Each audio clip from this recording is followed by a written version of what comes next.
Welcome to Better News Daily, my attempt to give you a little bit of encouragement in a world full of bad news. Today we are going to be in the book of Daniel, which is a really interesting book of the Bible because the first half is relatively normal with memorable characters and easy to follow stories. But then the second half turns into these strange, cryptic visions, and you're like, what is going on? Both halves of the book are equally valuable, but for the sake of time, we're going to stick to the narrative half of the book. And we're going to be in Daniel chapter 6. We're going to get Sabbath schooled today because we're going to go back to a story that I'm sure that you heard when you were a kid, the story of Daniel and the lion's den. Sometimes you don't need deep Bible study to start your day. Sometimes you just need a helping of familiar comfort food. So that's what we're going to do. Daniel and the lion's den. So the story goes that Daniel is one of the head honchos in the Persian government. The king really likes him. But the other governors of the land, they don't like Daniel because he's making them look bad. So they try and come up with a way to get Daniel removed. So they come up with this sneaky plan.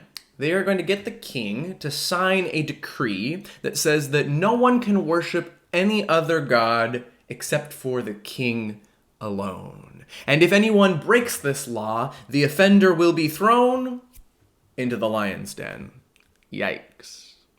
Well, Darius, he of course likes the sound of this king worship decree, so he signs it without really understanding what's at stake. Because you see, Daniel, his favorite leader, he has this custom of opening up his window towards Jerusalem, his homeland, and praying to his God 3 times every day. Now the governors know about this. Darius does not. And so what happens? Well, we pick up the story in verse 10. When Daniel knew that the document had been signed, he went to his house, where he had windows in his upper chamber open towards Jerusalem. He got down on his knees 3 times a day and prayed and gave thanks before his God as he had done previously. Daniel doesn't do anything differently. In fact, he doesn't even take a moment to deliberate whether or not he should change his behavior. He just goes on with his day as though nothing has changed. And he's giving thanks, no less, in his prayer. I mean, wow, talk about remarkable faith. Well, of course, the governors go and they rat on Daniel to the king. And Darius is just gutted by the news when he hears about this. But there's nothing that he can do. He signed the decree. Daniel will be thrown to the lions. And so Daniel is thrown into the den. A large stone is sealed over the entrance. And Darius goes back to his palace for a long, sleepless night. I mean, he's feeling so guilty and nervous. But we know how the story ends, right? Let's read it straight from the Bible. Then at the break of day, the king arose and went in haste to the den of lions. As he came near to the den where Daniel was, he cried out in a tone of anguish. The king declared to Daniel, "O Daniel, servant of the living God, has your God, whom you serve continually, been able to deliver you from the lions?" Then Daniel said to the king, "O king, live forever. My God sent his angel and shut the lions' mouths, and they have not harmed me, because I was found blameless before him, and also before you, O king, I have done no harm." Then the king was exceedingly glad and commanded that Daniel be taken up out of the den. And so Daniel was taken up out of the den, and no kind of harm was found on him, because he had trusted in his God. Incredible story. And there's so many great lessons that we could pull from it. Your faith should be public, not private, right? I mean, Daniel could have just prayed quietly to God 3 times a day in his room, and no one would know, and he wouldn't be arrested, but he doesn't do that, does he? There's also a lesson in there about peer pressure. Just because everyone else is doing something doesn't make it right. Or what about the importance of prayer? Daniel's prayer life is the very thing that gives him the strength and the faith to be able to obey God. There's lots of lessons in this story, but I think Above everything else, this story is a lesson in trust, specifically trust in God. I want to show you a picture here. Do you know what movie this is? This is the Disney movie Aladdin. Maybe you've seen it. There's a moment in the film where Aladdin, the riff-raff street rat, and Jasmine, the hard-to-get bachelorette, are being chased by the palace guards. And they're stuck on top of a roof, and there seems to be nowhere to go. But Aladdin turns around, holds out his hand, and asks Jasmine, "Do you trust me?" He repeats this same line later before taking her on the flying carpet, which is the picture that you're looking at here. He turns, holds out his hand. "Do you trust me?" Now, I don't know about you, but there's no situation where I'm getting on a floating rug with a man wearing floofy pants. But Jasmine, in both situations, says yes. You know, there are lots of stories in the Bible where God asks the same question. Do you trust me? Moses, do you trust that I can use you to deliver my people from Egypt? Abraham, do you trust that I can still give you many descendants even in your old age? Peter, do you trust me enough to come out on the stormy water? I mean, the list goes on and on. And whenever God asks someone to take a leap of faith, he never leaves them hanging.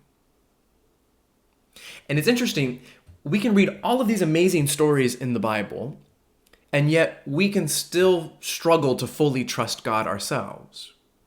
Why is that? Well, it's because it's not enough to know about God. You have to actually know him for yourself.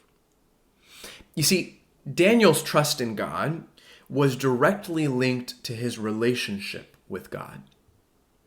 Meaning, it was because Daniel took time 3 times a day to meet with God that he was able to trust God no matter the consequences.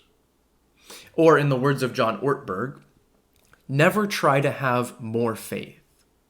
Just get to know God better. And because God is faithful, the better you know him, the more you will trust him. You see, the lesson of Daniel is not, when you're in a lion's den moment, pray really hard. No, the lesson is, build a relationship with God now.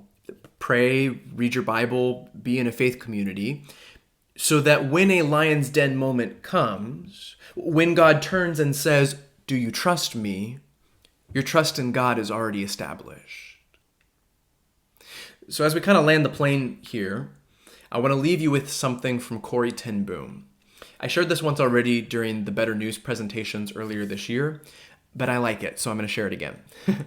Quick refresher, Corrie ten Boom was a Dutch woman who worked with her family to hide Jews in their home during World War II. They were caught and they were sent to a concentration camp where she endured many horrors, as you might imagine. Remarkable woman who endured quite a lot, but through it all, she never lost her faith. Well, later in life, she went on to write a number of different books.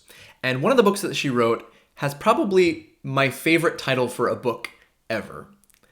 Don't wrestle, just nestle. Isn't that cute?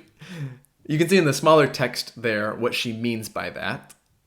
There will be trouble in life, but if you take your problems to God, he will give you peace.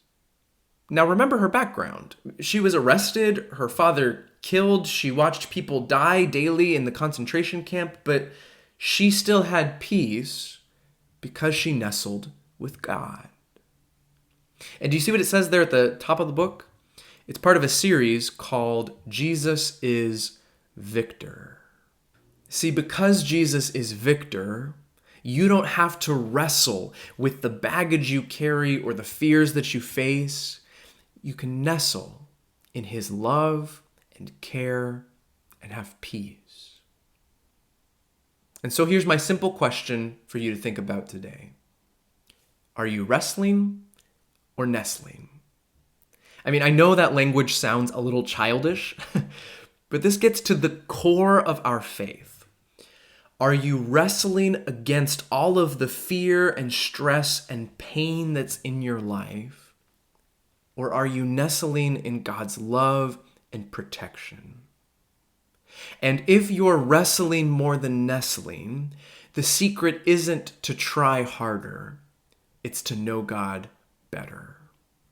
You can nestle in faith because the God you serve, in the words of Darius right after Daniel is found to be alive, he is the living God, enduring forever.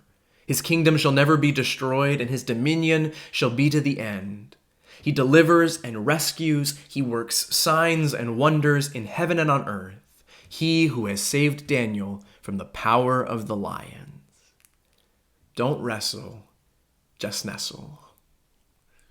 I'm actually not going to be running the randomizer today to pick which book of the Bible we're going to go to next. Tomorrow and Friday, we're going to be doing something a little bit different. Because it is Easter weekend coming up, I thought it would be good if we spent a little bit of time tomorrow in Gethsemane, and then on Friday, we spend a little bit of time at Calvary. So starting Monday, we'll be back to the normal randomized book of the Bible. But just for this Passion weekend coming up, Thursday and Friday's devotional will be focused on that. So I hope you can join us again tomorrow for that. And until then, God bless.